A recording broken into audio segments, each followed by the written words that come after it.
I was like, it doesn't make sense. So he was like, I want to challenge you. Every day that somebody gets on first base, I'm like, so what about if they get like 20 some hits, you know? So you want me to talk to all those people? I'm like, yes, I want to challenge you because you're going to run to some of those people and ask them, what is the most important thing in your life? Some of them is going to say money, house, family, you know? And that's when you come through. I'm like, Mark, I don't have that much time to share with them about the Lord. I'm like, no, but you're gonna run with some of the believers and you encourage them to do the same thing. So I did this for since 2001 to last year. Even when Josh came to first base, I encouraged him, because I went through some struggle early in the year, but he went through and he handled it pretty well. So he challenged me to do that, and when I did it, it was weird because guys look at me and like, what are you doing? And I'm like, hey man, I'm sorry, but I just want you to know that I care about you, and you know, but it was awesome.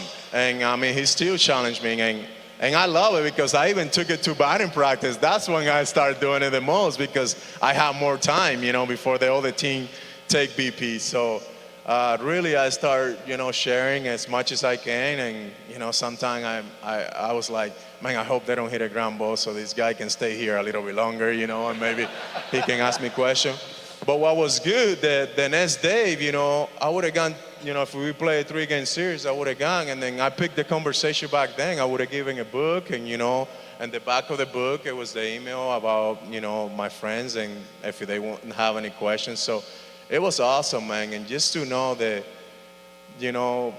that's our job. The Angels, they write us a big check, yes. The Giants write Ciro a big check, but our job is to share the gospel, because I don't know if that's the last chance that I'm gonna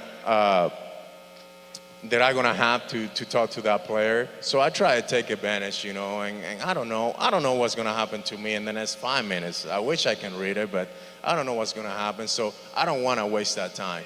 I don't wanna be that person that say, man, I wish I would have spent more time with grandma or with dad or with my friend that died and on a car wreck or whatever. Just take advantage every moment in your life and just try to touch life, and that's something that that's what I find out about that, man. That I didn't took for granted any minute. So any moment, any minute that I have, I was just going out there and being bold. And he still sent me a text, and he's like, "Hey, man, that's the first thing he did when I got in that plane to come here to spring training. There's a lot of people out there, and they're gonna come and come to the stadium and ask for your autograph. Be bold, man." So so those are the strong people you need. So that's what I learned from that, and I'm continue to do that when somebody gets on first base.